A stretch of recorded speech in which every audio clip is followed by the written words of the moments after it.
నమస్తే అన్న. నమస్తే అండి, చెప్పండి. 2024 ఎలక్షన్లో ఏపీకి ఎవరు సీఎం అవ్వబోతున్నారు అనుకుంటున్నారు? చంద్రబాబు అయితే బాగుంటుందండి. రాబోయే 30 సంవత్సరాల పాటు కూడా నేనే సీఎం అవుతాను అంటున్నారు జగన్మోహన్ రెడ్డి గారు.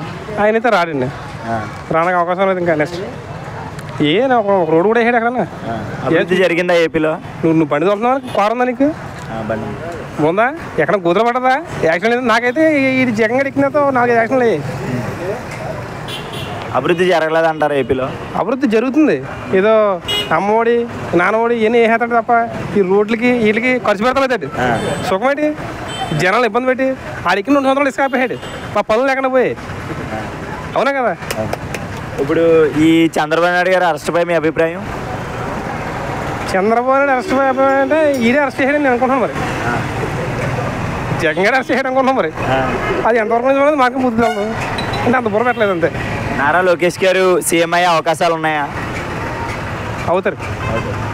పవన్ కళ్యాణ్ గారు చంద్రబాబు నాయుడు గారు ఇద్దరు కలిపి వస్తున్నారు కదా, దానిపైన మీ అభిప్రాయం? ఇద్దరు కలిపితే ఇంకా బాగుంటుంది. ఇంకా బాగుంటుంది. ఈ వాలంటీర్ వ్యవస్థ పైన మీ అభిప్రాయం? వాలంటీర్ వ్యవస్థ బాగానే పెట్టి బాగుంది, కానీ మన లాజిక్ అన్నీ కూడా అది అర్థమైపోతున్నాయి. ఒక్క మాటలో 24 ఎలక్షన్లో ఎవరు కలిపోతున్నారు అనుకుంటున్నారు? చంద్రబాబుడే.